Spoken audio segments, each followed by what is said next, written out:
So in Silicon Valley, it will always be like, you just need strong leaders. Then everything will be fine. You just need smart people. Everything's going to be fine. But if you're in a big company in Northern Europe, you're surrounded by these smart people and actually pretty great leaders, and everyone's looking around at each other and say, well, we've got to do the product operating model, I guess. This is what we got to do. It's completely different about what you're doing. So you need to apply your context and your situation to the problem. All right, are you a scale-up based on the west coast of Norway? Because if you are, and if you want to take your business to the next level nationally and internationally, you gotta hear me out. Have you heard about Slingshot? One of the world's best scale-up accelerators right here in Stavanger. I am part of the core team at Slingshot, and we have designed a super high-quality 12 weeks program to help you grow and achieve your ambitious goals. And during these 12 weeks, you'll be guided by a super talented team helping you with leadership, organizational design, mental health in business, strategy, value proposition, business modeling, experimentation, growth, marketing and sales, funding, and so much more. Look, it's basically training, coaching, and consulting on steroids, and it will be tailor-made for your growth blockers. So if you want to learn more, please reach out and I'll send you more information. I would love to hear from you and I would love to work with you. The next cohort starts already in August, so chop chop. Hey there, welcome back to the show. My guest today is one of my favorite product thinkers, John Cutler. John is an absolute legend in the product community, and one thing that I love about John is his dedication to sharing the messiness and contextual nuances in the world of building products. John has worked in product with some of the most exciting tech companies around the globe, and he's the author of one of the most read product newsletters in the world, The Beautiful Mess. Everyone wants to work like the best product organizations, but what does best even mean? The best according to what precisely? And how important is it to contextualize this advice? What role does culture play in subscribing to these principles and implementing them? We all hear that we need to bring great product leaders on board, but what are the skills that we actually need? Can we literally list them? Well, as expected, John went deep on some of these things. What does it mean to work in the best organizations? The nuances of categorizing an organization as the best and the importance of context. A lot of reflections on implementing the principles of the product operating model and how messy it gets given different contexts. The importance of starting and being good at continuous improvement, some patterns and anti-patterns of high-performing teams and organizations, and some deep reflections on prioritization and strategy and more. So without further ado, John Cutler. John, how are you today? Good, I'm doing great. How are you doing? I'm doing great. It's such a pleasure to have you on the podcast. I've been very looking forward to this conversation. You are one of my absolute favorite product thinkers and a big reference in my work, and the author of my favorite product newsletter, The Beautiful Mess. And there's just so much I want to dive into, John. But before we get started, what are you up to these days? Well, I was actually involved in a fairly large layoff from a company back in February. And so I've been doing some advising, some coaching. I finally really dug into my workshop. I run a workshop every month. I did one a couple of days ago on prioritization. That's a lot of fun. It's been something I've been wanting to focus on for a while. And yeah, generally just taking it easy for a little bit. You know, I was probably since 2018, I've been going really, really hard, both at Amplitude for 4.5 years and then at Toast. And so it's actually been nice to have some time to breathe, and I'm enjoying it as well. I can imagine. Very important time as well to just reflect and enjoy and take care of yourself. Great. So good to hear. And also I want to dig into your workshop on prioritization and kind of ask you a few questions on that, because I know folks are always super interested in hearing all things prioritizations, like solve my problem, John, what should I prioritize? So we're going to dig into that a bit as well. But I want to start with digging into high-performing product organizations, or as Marty Kagan would put it, the best product organizations versus the rest. And I actually want to start there. How do you navigate that criteria? Do you think is as simple as it sounds, or is it more nuanced than that? Well, given that I write a newsletter called The Beautiful Mess, I'm probably biased to say it depends. But I think one important thing to dig into there is that when we talk about high performance, it's high performance as measured by what? Are we talking about near-term growth or share growth? Are we talking about the growth of the product? Are we talking about the fact that the product might be very defensible and hard for competitors to copy? Are we talking about delighted customers? Are we talking about the hype of the product, that everyone thinks it's great and easy to use?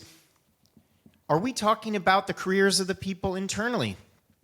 There is a famous product company, and the founder of that company, obviously I can't name the company, has a quote where they said, "My goal is to burn our team out in 2 to 3 years, and they will feel lucky to have worked here. I only hire the best. I don't believe in the growth mindset. This is a factory to churn out our product and succeed." And this is a famous company that everyone points to as being an amazing company. That's a great company. I'd love to work there. Now, that's an interesting question. Because if someone came to you and said, listen, you get to play on the best team in the world, maybe, and it's a terrible team. Everyone is very mean to each other. You get treated like a robot, but you get exposed to a certain environment. Maybe you would do it. I'm actually not judging that situation. Maybe, even though that culture isn't necessarily a generative culture. In fact, multiple people I know work at that company term it as a pathological company. Messengers are shot at that company. However, you get to work at this company and do great work. Maybe. So these are very, very, very important questions you need to ask yourself. Yeah. The best according to what? Is it the best in terms of the practices? Is it the best in terms of the results for the team? Is it the best in terms of shareholder results? Is it the best in terms of anything? And that's a very, very, very difficult question. This is why on LinkedIn, although sales bros have their own LinkedIn posts, it's not nearly as confusing as product content. Because in sales, you close the deal or you don't. You cut the quarter, you make the quarter or you don't. You sell the product or you don't. And granted, there's a whole community of people, telling you how you have to show up and how you have to behave in sales, but it's not nearly as weird as the product community. So I think it's important to ask yourself, what do you mean by the best as a starting point, and understand that the best in one area doesn't necessarily mean the best in another area. There's great products that are frying the minds of young people. Great. And there are teams that are not the most skilled that are doing really, really important work in government and in services that we have for communities. And it's hard to work in those environments. And there's a lot of dependencies, and there's a lot of regulations, and there's a lot of inertia, and there's a lot of distrust about new methods. But I don't know, someone's got to do that work. So that we have our digital services that we can use in our countries and other things like that. So it's an interesting topic, I think. Very interesting, and I think you are spot on yet again. So when we describe the best, I think one of the very important reflections you had is that, well, the best in what? A company can be printing money, quite literally, can have had the best quarter ever, and yet everybody's unhappy, and everyone is doing what the books preach that they should be doing. And on the opposite side, you may have a super team, very happy people using all the mental models, all the frameworks, all the things, the rituals, everything that, all outcomes and everything that you would expect from a quote unquote strong product team. But then the company is about to go bankrupt because they have a flawed business model and the company itself doesn't work together. So then again, back to your point, how do you categorize best versus rest? And I think, to be fair, I really, really enjoy this topic. I'm so passionate about this because it's so difficult to agree on a common definition, and it's probably even impossible. But I think where the whole, for example, Silicon Valley Product Group comes from is it goes back to principles. So they defend, and others, not just SUPG, but others defend that, well, if you have these principles, if you subscribe to these principles, then that's sort of the criteria. And I had Marty here on the podcast, and he kind of talked about that. But you wrote, and I have to say it again, your newsletter is fantastic, John, and I think everybody should read it. And you wrote something about these principles, and I quote, "Common principles are very helpful, but they come with a caveat, which I'm positive Marty would agree with," you wrote. I'm interested in digging out some of those caveats. Is there any caveat that you haven't talked about yet? Yeah, I think that one way to think about this is in academia, for example, there's one whole area of research that involves talking to 50 companies that have done well, for example, and then trying to understand the common patterns, the common principle, the common things that they do.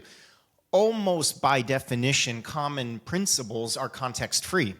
Otherwise, they wouldn't be common, right? So if you look at 50 great athletes and you say, what's in common? They all have drive. Okay, great. Or if you look at 50 great athletes and you say they all wake up at 5 a.m. for some reason, great. Maybe some of them don't.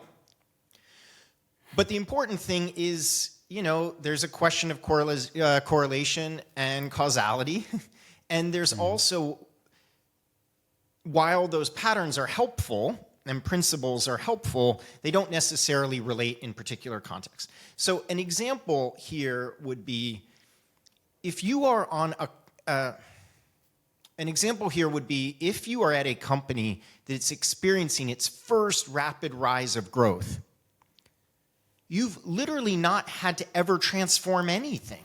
Your number one problem is scale.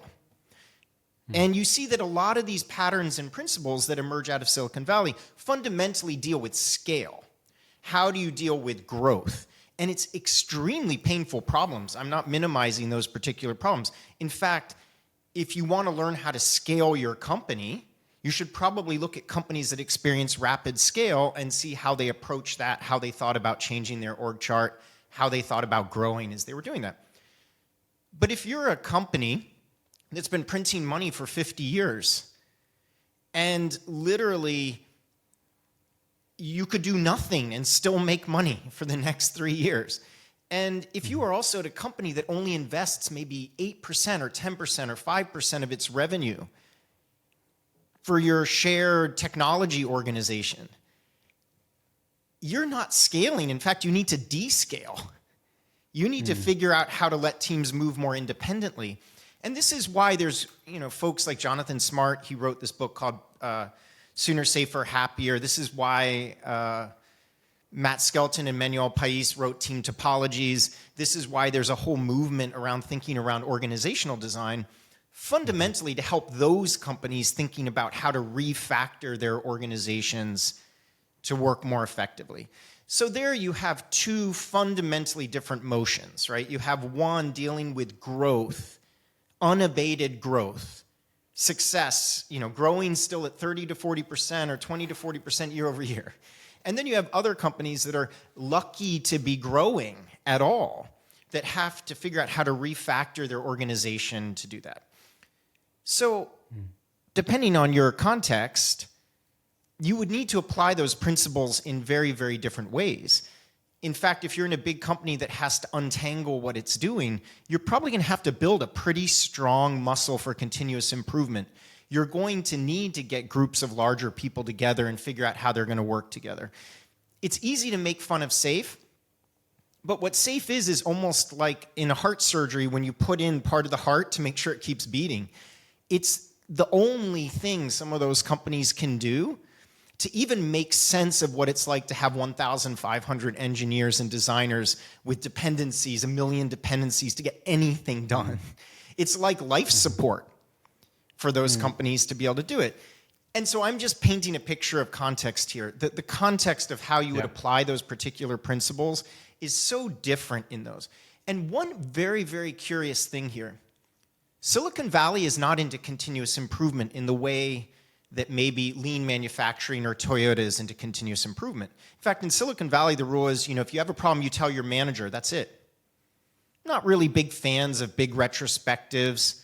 You do your engagement survey every once in a while. Just stick in your lane. That's why we hired you, to build X, to work for this manager Y.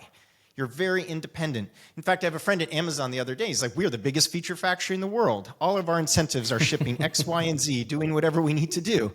It's highly, highly independent. It's designed from the beginning to be highly independent, modular teams. Pretty hierarchical, too. It's very individualistic culture that you're in. You do your job, you get your promo. Most of the examples of promotion-driven development come out of Silicon Valley. My friends at Google are like, we are the best at promotion-driven development. You get the project you need to build, you get allowed to go off into a room and work on that project for months and months and months and months. Now, if you take everything I described, perfectly designed for that environment. However, if you are a big Northern European company, you've got dependencies across every single group that you're in. You're more communitarian in general. You don't have a deference to authority in the same way. You don't look at your manager and say, that one person controls my fate. It's a completely different model that you have that you're trying to work with there. And so you, at that company, really might have to start thinking about more communitarian continuous improvement, about collectivist continuous improvement. How do we get 150 people in the room to work out what are we going to do next? How do we gradually let our teams become more independent? How do we have to re-architect what we're doing to become more independent? Do you see it's completely two separate worlds? So in Silicon Valley, it will always be like, you just need strong leaders. Then everything will be fine. You just need smart people. Everything's going to be fine. But if you're in a big company in Northern Europe, you're surrounded by these smart people and actually pretty great leaders, and everyone's looking around at each other and say, well, we've got to do the product operating model, I guess. This is what we got to do. It's completely different about what you're doing. So you need to apply your context and your situation to the problem. Hopefully that answered your question. I know I spoke for a long time, but it's something I'm passionate about, just painting the differences. I love this. So, and of course it resonates. This is Scandinavian Product Podcast. Most of our listeners are in Norway, and they will, they are probably thinking, he's right. And, for example, in Norway, yes, the top-down, typical, more hierarchical American culture doesn't really fly here, and that's very clear. When you have a very kind of authoritative leader assigning an objective to a team of, hey, this is what we're going to do in a very kind of strict way, what would be perhaps associated with a strong leader in the US. And, no judgment, I'm just saying that that's kind of how we perceive things. That wouldn't really fly here. People would be like, well, okay, let's have a conversation. Let's have more like a negotiation. Is this like the right outcome for us to pursue and all that stuff? So I totally agree. Another challenge is obviously the talent pool that we have here in Norway. I'm based in Stavanger. We are, kind of not as big as Oslo and certainly not as big as Stockholm when it comes to tech talent.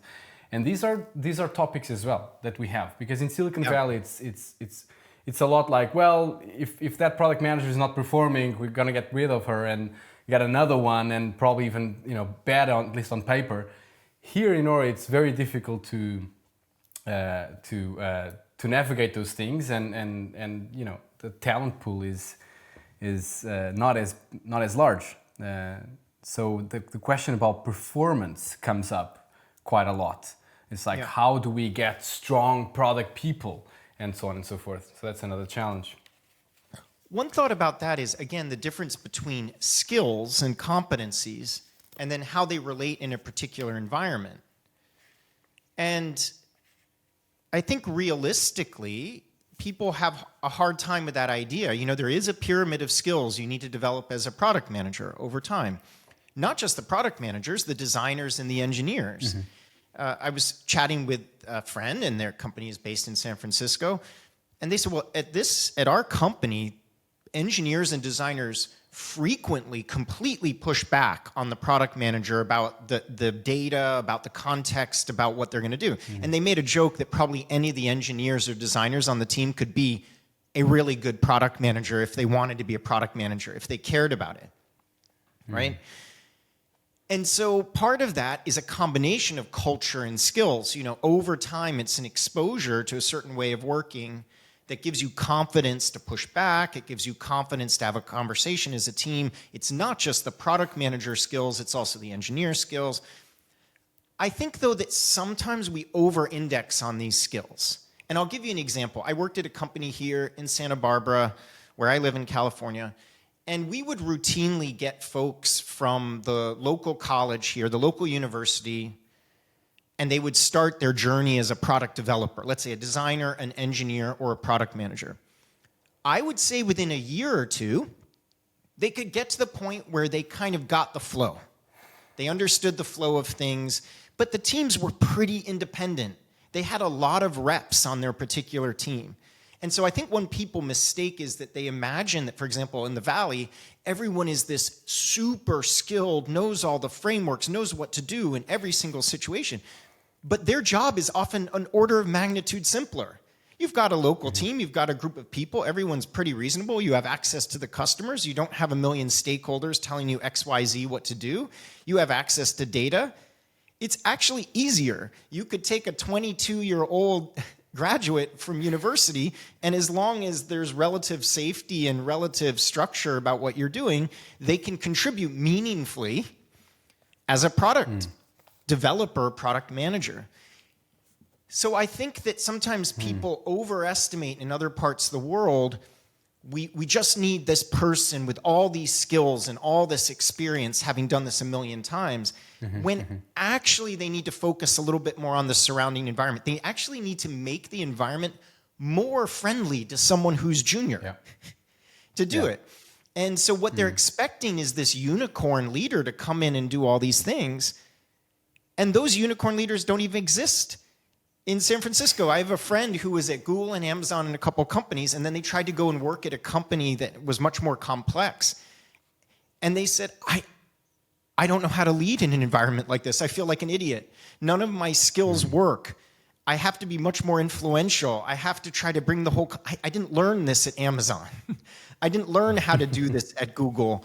This is much harder. So keep that in mind in your company when you think it's just a talent pool problem. It might be a skill problem, but it also might be an environmental problem.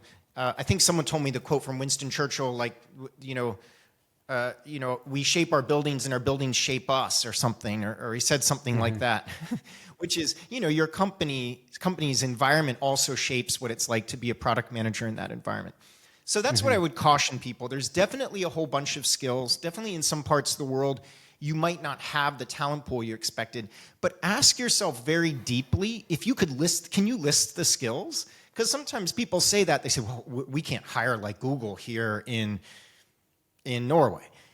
And then you say, well, can you list the skills? And they say, well, I don't know what the skills are. I mean, they just must have them, right? I mean, they worked at Google. They must have the skills. And they say, no, can you list them? And they're like, well, no, the skill they must have is they're able to talk to the CEO and tell them to leave us alone, and the strategy so that we can just work how we need to work. And I'm like, it sounds like you're talking about the skill of creating an environment where people can do good work. And it gets very complex when you ask them to talk about the skills. So not to diminish, I would say talent is even the wrong word. Because talent suggests some kind of innate talent to be good at this. And I think people often have some talent to be able to do this. Is there a skills and competency gap?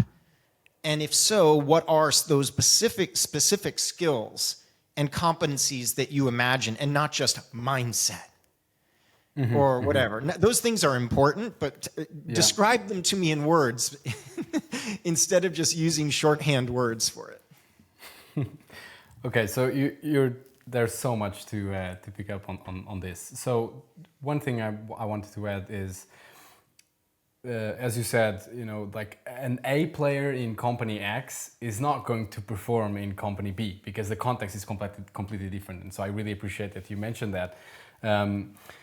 Because yes, in some companies are so rigged for enabling a certain type of behavior, or they spent a lot of money trying to have that sort of that system to enable those people to do all that great work.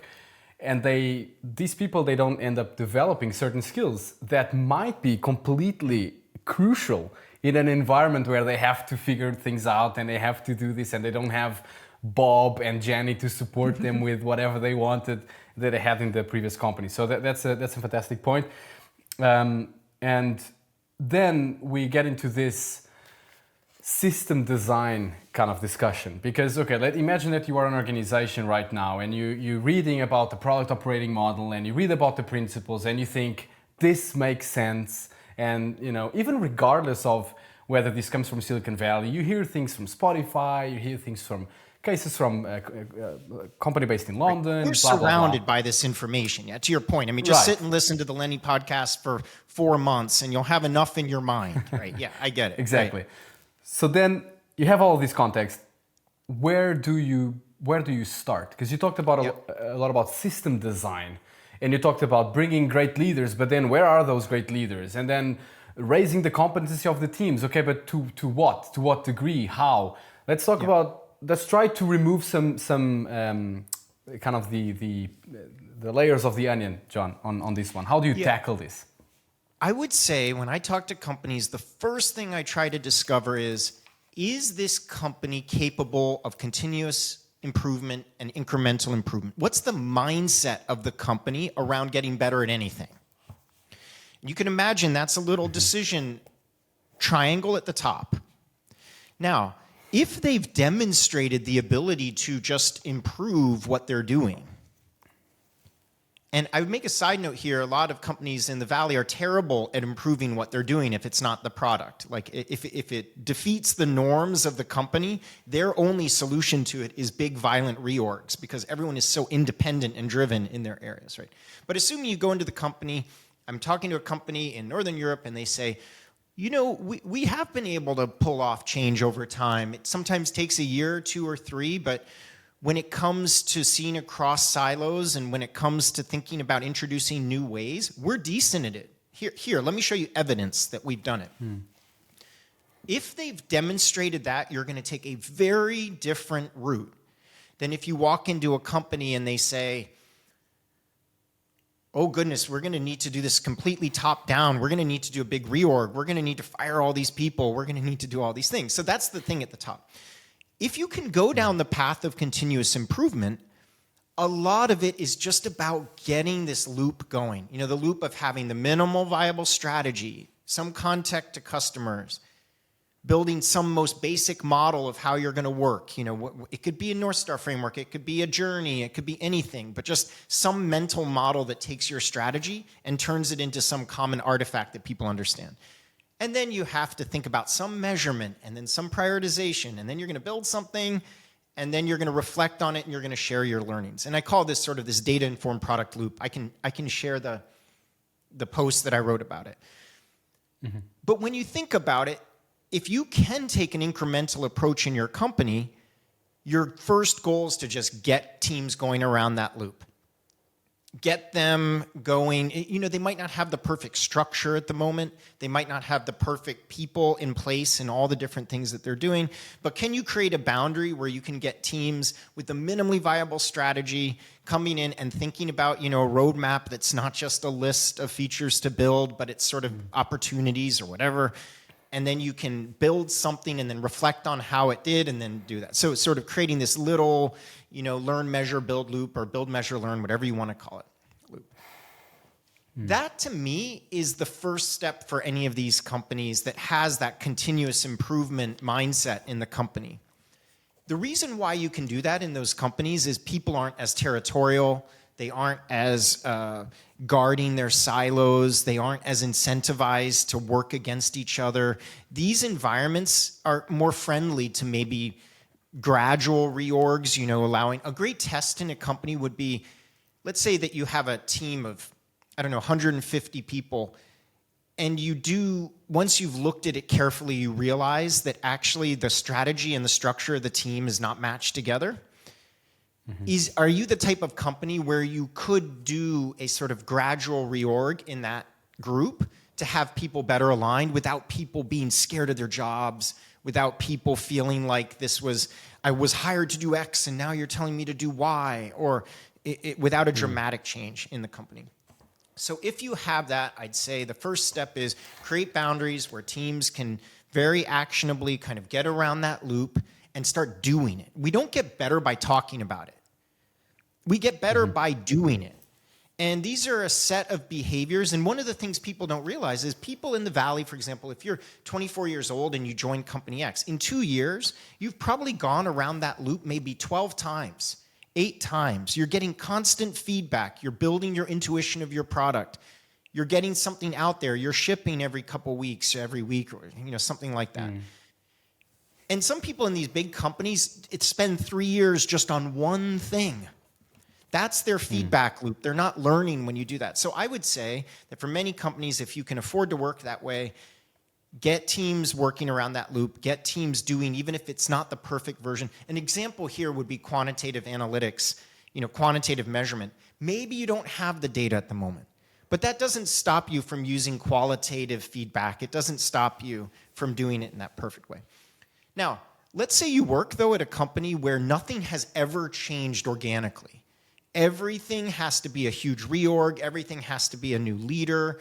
Everything has to be very top down. It's a very violent change. That's the only way anything has happened in the company. Well, if you're in that environment, you're probably not going to do it incrementally. You're probably going to need some fairly violent reorganization in that company and restructuring and retitling and bring in an outside leader who doesn't have any of the baggage and doing it. So that's the number one question everyone needs to ask, which is, what is the change culture in our company? And depending on the answer to that question, you can pursue different paths, I would say. Yeah, very, very interesting perspective. So starting, that's, Jonathan, I think it's Jonathan Smart who I think is one of the chapters in the book, Sooner, Safer, Happier. Starting, that's so important. And it really resonates what you said. Like, a lot of organizations, they just spend so much time talking about the change and talking about the transformation and talking about the optimization that they want to do, the improvements, but they don't start. They never start. It's just the classic kind of having a grand plan for strategy and spending 6 months trying to gather all the insights from all the teams and from all the leaders, crafting this gigantic document, and then competitors are already trying and failing and trying and failing and learning and trying. It's just, this is you really need to get to the behaviors. There's a great book by someone named Julie Dirksen. She wrote this book called it's either Designing to Learn or Learn. I forget the exact. We'll put the links for people. She wrote this second book called Talking to the Elephant, which I just read recently. And Talking to the Elephant is a book about behavior design, basically. And when we think about how to change actual behaviors, so how to get people to stop smoking, medical campaigns to get people to change their habits. And I love that book because it's something that I know implicitly, but she makes it very explicit. And when I ask a team, they we're going to do this transformation, we're going to get this model, we're going to get that. I say, what behavior would we see more of tomorrow and less of tomorrow? They shrug. And I say, okay, I'll give you one. Right now, I think what you're saying is we would see more regular contact directly between teams and customers. I'll give you that one behavior. What's going on now? Tell me where that behavior is now. oh, we have to talk to 17 different people, and we do this, and we have to talk to customer success, and the teams never talk to a customer in their whole life. It's like, okay, what do we need to do? What do we need to shift potentially about the environment, about motivations, about incentives, about what do we need to do less of? What do we need to stop doing to make time and make space for that one behavior? What will it look like tomorrow? And do it. And exactly to your point, you get these companies that they listen to all the podcasts, they listen to all this stuff, but maybe they haven't seen it with their own eyes, how it's working in the real world. And it's all very, oh, we're going to use opportunity solution trees. That's what we're going to do. I tell you, I've worked with great teams, never touched an opportunity solution tree. I remember in 2006, it's something a product manager will do. Just break problems down. That's about as core to product management as you can get. But it's the behaviors associated with that. It's looking at one thing and saying, here's 10 options that could potentially improve that. How do we explore that? That's the behavior. The behavior isn't do opportunity solution trees. The behavior is consider drivers and opportunities that you have, and then assess the options that you have and validate them and move through. There's particular behaviors involved, particular meetings, particular things. So I think that's a start for any company.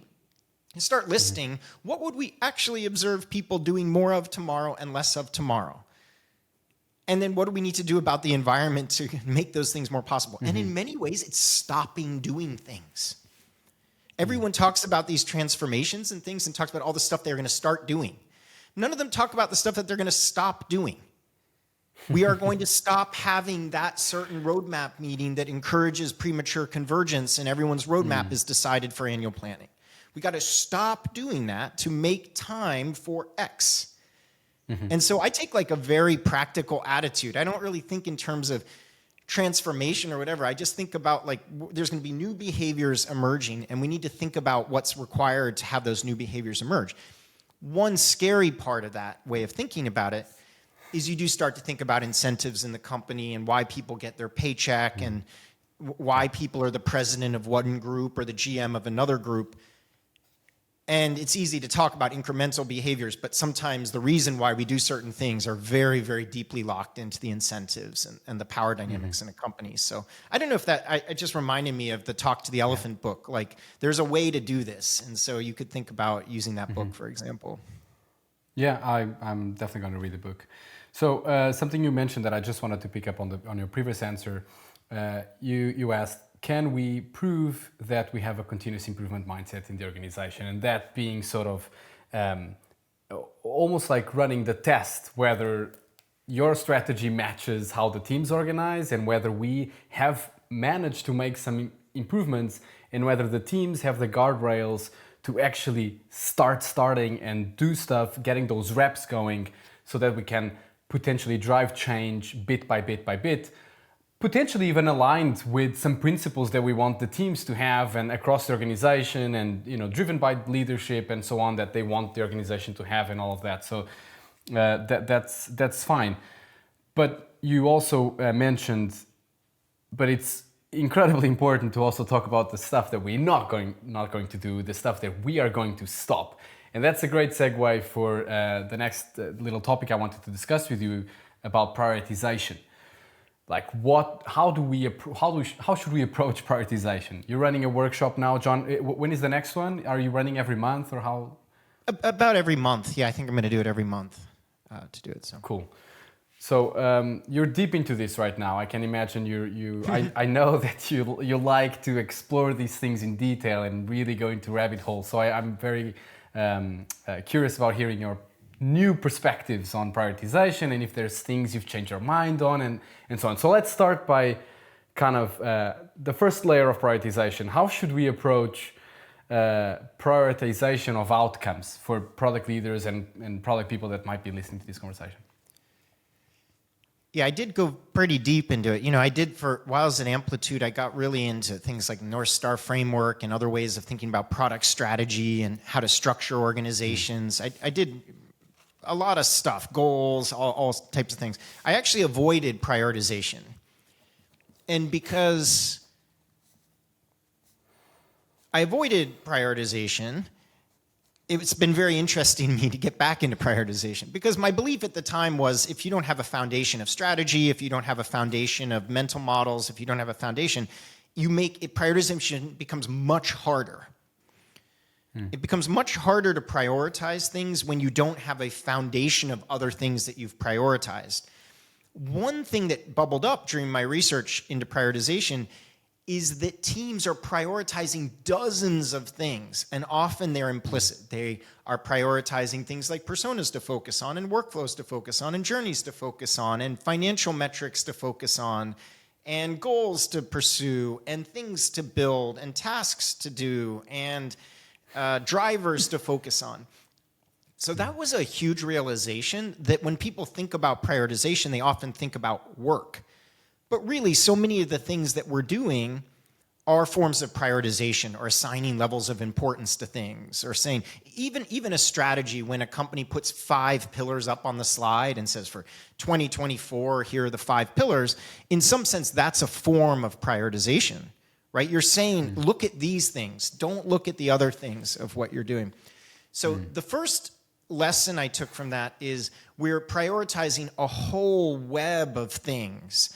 And often what we call prioritization is just either maybe an opportunity or something to build, but really that relies on a whole host of other things, markets to enter, competitors to focus on. And most of those things are implicit. You have to read through all the documents and understand them to even understand or get a sense of what's going on when you do that. So that was number one. The second thing that I learned is that for most of the organization, prioritization is the actual decision and the update of the artifact and the sequencing of the things. So if you imagine you have prioritization, which is the activity of prioritization, assigning levels of importance to things. And then you have prioritization as the artifacts that get updated to reflect any decisions we have. And so often in their mind, most of the people in the company don't believe it's been prioritized until something changes. A roadmap changes or a list of things changes. And that can be very hard for people because they think, I'm doing this workshop and I engage the leaders of the company and we did this great opportunity or outcome ranking and everyone was excited about it. Yes. They've all agreed to it. No. They don't know what they've agreed to. They can't process what they've agreed to. The only thing they can process is when you go back and say, oh, by the way, we've pushed your 5 favorite features for the year out because in that activity you said this was more important than the other things. So that's another lesson is that most of your company doesn't process prioritization as just an intellectual evaluative activity. They process it only once the plans have changed, the operational plans have changed. And so when you've done these activities, it's very important to loop back with the people who participated and say, here's how our view of the world changed and how our view of execution and our view of stuff has changed to be able to do that. So I'm just setting you up some different learnings and then I'll get to your particular question to do it. And so when it comes to a company prioritizing outcomes, I think this is very important and this background helps to understand that where product leaders often do these open-ended activities with leaders and say, we've got to prioritize these outcomes. Realistically, no one in the room actually understands what that means until it impacts how money gets spent or what the roadmaps look like or what anything goes. And so I think that the key thing for most teams is I'm not a big fan of teams, hiding away their roadmap from the company or keeping these other artifacts away from people. So I think that the key thing is that when you've gone in and tried to prioritize these outcomes, you have to reflect the changes in other things, your operational plans, your roadmaps, your things like that. Go back, you need to double check it with the organization so they understand what it means. And then that's how you get alignment. And that's how you get people moving forward on what you're doing. So I don't know if that answers your question. You might be talking about how to prioritize outcomes, the actual techniques for evaluating them. But what I wanted to point out is that prioritization is not simply a workshop, and it's not simply shuffling around your roadmap. It's a whole set of activities required to align people in your company.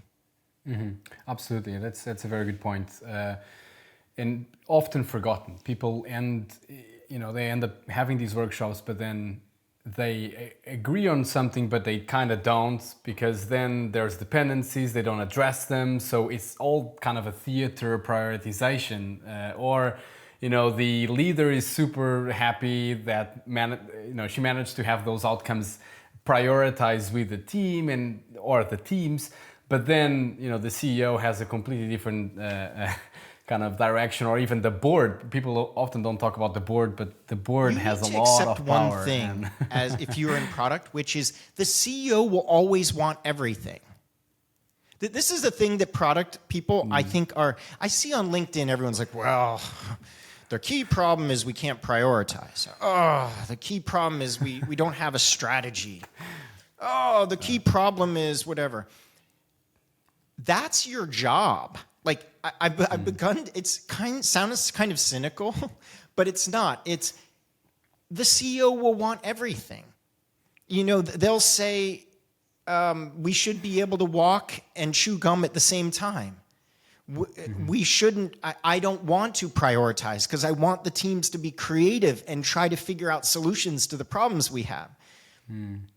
And people imagine that it's the senior leader's job to make these very bold prioritization or strategic decisions, and everyone in the company will then have peace of mind and will do those things. I hate to break it to you, but the only time that happens is when there's either massive economic disruption or the board has told the company, you better do this or something's going to go on. So once you understand the reality that leaders are going to want to do everything all the time, and it's kind of your job in product to guide that into a set of rational economic decisions about how you're going to use the capacity and resources and intellectual resources and insights of the team and the dollars that you have to produce the most meaningful outcomes that you have in the company. So that's another part of prioritization, is I think people see it as the answer to everything, when realistically, they're going to want everything. And you're going to have to work on making the best decisions given that. And also kind of shine back to leaders the trade-offs of those particular decisions. Prioritization is often about trade-offs, but one of the biggest traps I think that product leaders do is they communicate the trade-offs in a way that's not actually realistic. So for example, quality and speed. Many people look at quality and speed and say, that's your trade-off, quality and speed. Well, that's not actually true, because high quality helps you go fast, and moving fast done the right way helps you to have high quality. So if you go to leaders and say, I need you to prioritize, you need to decide between quality and speed, you're giving them the wrong game to play. Another example is these people who give the leaders the poker chips and say, I'm giving you 15 poker chips, and now you get to put it on these things. And then the leader goes, one here, two here, one here, one. Oh, is that 13% of the engineer's time or 19% of the engineers? I'm going to put 3 chips. Can I do half a chip? Can I do a quarter of a chip? Oh, I can do a quarter of a chip. You're putting the quarter of the chip, the half the chip before. And before you know it, it's like the person who goes and plays roulette at the casino. When there's the people who get the 33 chips, and they put a chip on every single number, on the side, on the angle, at the bottom, the ones and the odds and the evens. So the whole board has chips on it. And what they're not communicating to leaders is the more diverse the spread of chips you put, the more context switching we're spending. You can't. It's not a game like that. Like if you put 5 chips on 5 different things, you're basically putting 3 chips on doing nothing, just talking, context switching to do it. So these are examples, I think, where once you acknowledge that at a certain level of leadership, they don't have the details and they want everything, then it starts to become more comfortable what your job is in terms of prioritization. Yeah. So that sounds cynical, but that's what I believe. No, but I totally agree. So it's a team that is proactive to try to figure these things out rather than expecting leadership to do so is going to be a much stronger team, or at least is going to achieve more of the outcomes they actually want/should. on behalf of the customers and on behalf of of the company. And you also mentioned that the activity of actually doing the prioritization is important, and I would like to add an interesting layer to that, which is deliberate versus emergent strategy. I think people get too caught up into the deliberate strategy, and therefore that's why prioritization seems such a big beast that we need to get this right. And if we shift our mindset towards, well, yes, we should have a deliberate strategy, but we should be very open to emergent strategy. And back to your initial point, actually, we should be able to adapt based on new evidence that comes to the table. Then prioritization becomes a bit more easier and kind of an easier conversation to have, because, well, it's probably gonna change very soon if we do our job right of continuously discover, of shipping value, of getting those reps that you were talking about. Right. And so things get a bit softer. But on that topic, John, you've written a lot about strategy, and I know that teams that have a strategy, prioritization becomes much simpler, to some degree of strategy. So I wanted to ask you a question. Imagine that you are going to an organization as a new product leader or product manager, and you are tasked, or even as a consultant, who knows, and you're tasked to help out and craft the product strategy for the company. How would you approach this? Like, walk me through your mental model, your kind of step-by-step on how would you approach this challenge? That's a great question. And I think there are very valid different approaches too. And then there's the book approaches. I think people read these books and they say, oh, if only my company had a good strategy, not a bad strategy, because I've read the book Good Strategy, Bad Strategy, and everything would be fine in the company. I think you have to take it from multiple different angles, right, on this, which is you do need to look at the fundamental position of the company and what's going on at the complete macro level for what they're doing. So these are something maybe more of the classical strategy that a consultant would do. But you're just stepping back and you're thinking about what is the core dynamic at work for this company at the moment that maybe you're not seeing. And so this is a very macro 30,000-foot view. That's the view I take first, which is what is the market here? What's happening in the technology ecosystem, all those things that you would think. So it's a very classical approach. The next thing, though, that I think a lot of people don't do is they don't then zoom way down to the question of the capabilities of the company. Questions like, what does this company need to be the best in the world at? Can it be the best in the world at it? Where is it okay to be not so great? So it's this very capability-driven view. It's thinking about reality as it exists today. So one is this macro-level view. It's very, very high level. The next level is a very detailed capability view of the company and what it needs to be. And I think once you get through with those, you get a little bit more of a realistic view. I'm just talking through my thought process when I do it. Just take the macro view. I get down into the details to do that. The next thing that's very, very important, though, is you need to understand the implicit strategy, usually when it comes to funding and the business reality with it is. And this is a very hard thing for people to accept, which is a company that is just predictably failing with a couple surprises is actually very interesting to investors. Meanwhile, a company that is growing but then will eventually taper off with a couple surprises is also interesting to investors. So people often look at their company and say, oh my God, we don't have the perfect strategy. What they don't realize is that the people who invested in your company are going to be happy with many different outcomes here. They don't need this company to take a lot of risks. And so you have to understand the business reality around the funding. You have to understand the expectations from investors. You have to understand the core bets there to do it.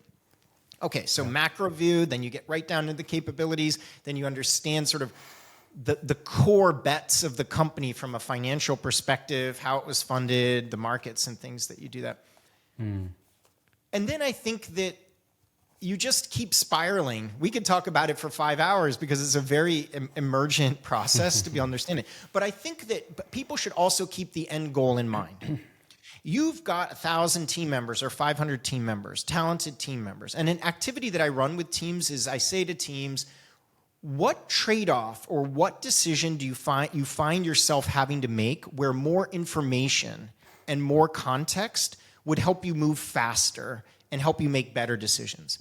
So the team will say something like, oh, right now I feel like we're making an impossible trade-off between building new features and then keeping our existing customers happy. Very practical concern, right? Or they'll say something like, oh, right now I'm in countless meetings where we're talking about whether we're going after this section of enterprise customers or that section of enterprise customers. And so one way I tend to think about strategy is strategy, and at a high level, and a high level prioritization, is coming up with operating assumptions and context that can unblock the teams to be able to make the decisions they need to be. What element of the strategy would need to exist so that teams wouldn't get stuck in this circular discussion all the time about enterprise customers? Or what could we do? So you can see how I generally do it, like macro, the details, I think about the money, I think about the market and all that kind of stuff. And then I start to think about where are teams actually paralyzed in terms of decision making. And I think that's, explains a little bit the process that I would take there. Strategy is a huge topic, though. One way to think about it, too, is that strategy is like automated yeses and automated nos. That when you have a good strategy, you don't need people constantly second-guessing something, right? You've painted enough of a picture that they can act to do that. Yeah. So, I think that instead of people trying to boil the whole ocean of their company strategy, especially if you're at a company of any reasonable size, what anyone can do to help build your strategy is to find the areas of dissonance where people are stuck and paralyzed on decisions where you can't act, and surface that in a very humble way to the leaders that need to hear that in a very approachable way and say, in the last quarter or two, we've hit a number of situations where we're stuck related to this and this, and it would be very helpful if we had more strategic context there and maybe some more, activating principles so that we can make decisions faster. And I think that's something that anyone could do in their environment. Very good. Okay, so macro. Huge question. We might want to take out the whole strategy thing, by the way. So it's such a big question. It is. But I just wanted to kind of understand the way you think about kind of tackling such a challenge. But something you mentioned that is very important is the expectations from investors and board and leadership and so on. Because I think that a lot of product people, they're basically we need a product strategy, and then they go in their own little silo. They don't even bring design and engineering because it's called product strategy, right? So they kind of perceive that as a product management thing rather than, kind of the whole team. I wouldn't be able to put a product strategy together without design, without engineering, without understanding the board's motivation, as you mentioned, and expectations from investors and all of that stuff. So I think that's a very important point to bring in. But we need to start wrapping up, John, and I have to ask you. So again, if for people that are listening, please, if you're not familiar with John's newsletter, The Beautiful Mess, please go and check it out. It's a fantastic newsletter. And something that John, that you do very well is consistency. Like you post stuff in an incredibly consistent way. And the thing is, I think what distinguishes you from many other content creators is that you post really good, high quality content all the time. And it's inspiring. It's slightly annoying as well, because you keep the bar really, really high all the time. How do you do it? How do you have time to write such good quality content almost on a daily basis? I don't know how frequently it is. Yeah, I would leave people with this. It is about practice.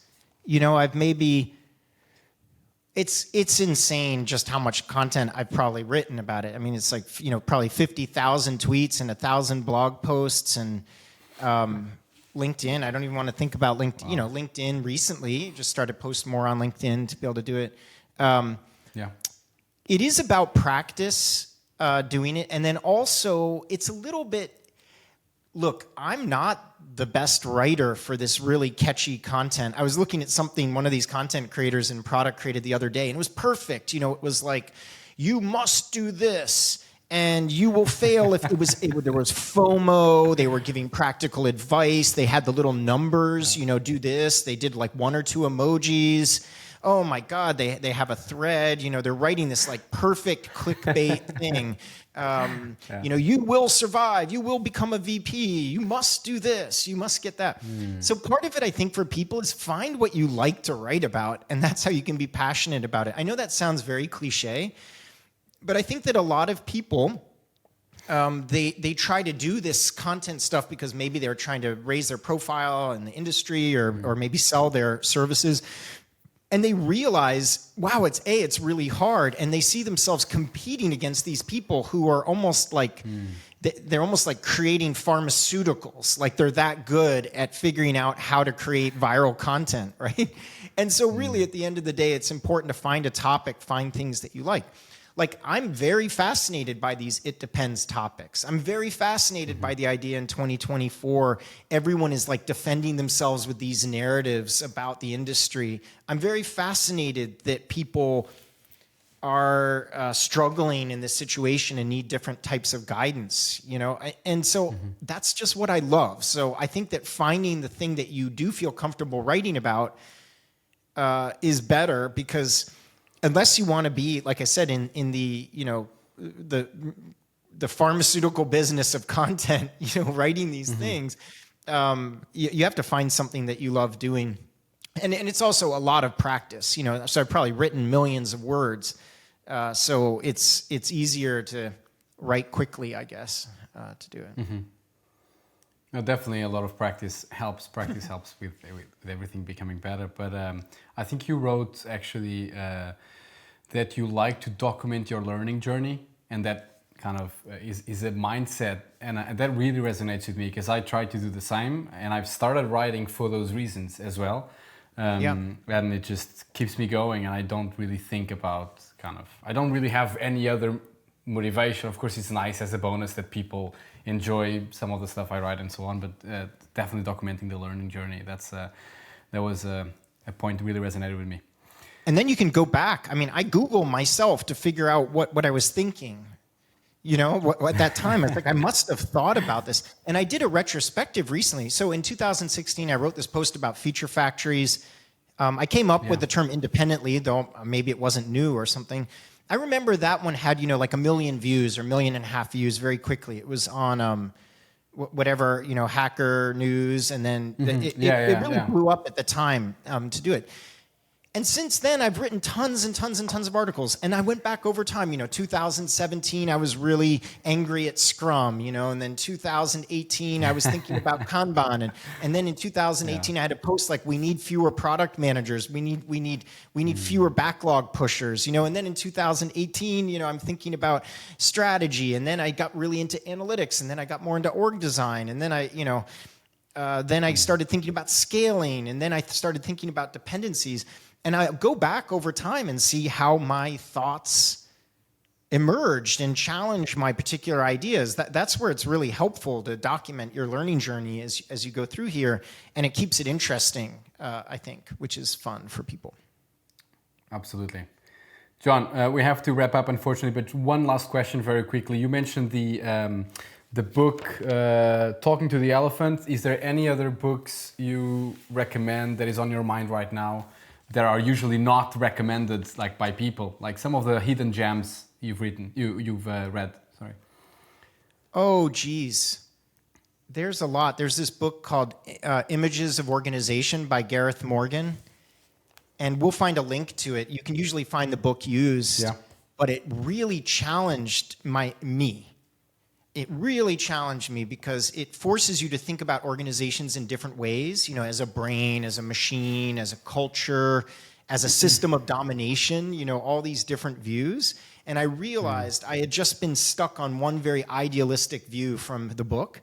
And he challenges me from, you know, machine, usually you can put that to the side, but like it challenged you with the other views. I think that was really, really, really good.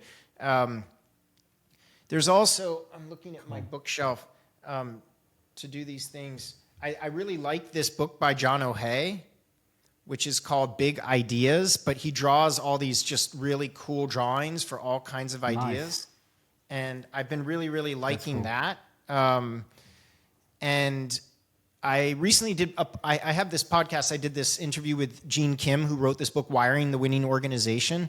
I really, really like that book. He wrote The Phoenix Project and Unicorn Project, and he co-wrote Accelerate, all these famous books, but it's sort of a great encapsulation of how he thinks about the organization, especially for people here who are looking at these things like product model or whatever. Reading Gene's book is very good because it almost gives you the underlying principles below the principles. Like we think of the product operating thing as a set of principles, but really those are more tactics to even lower principles for the organization, like simplification and modularization and economy of action and things like that. So it's really helpful to even go like one layer below, you know, those things. Like that. Think about it.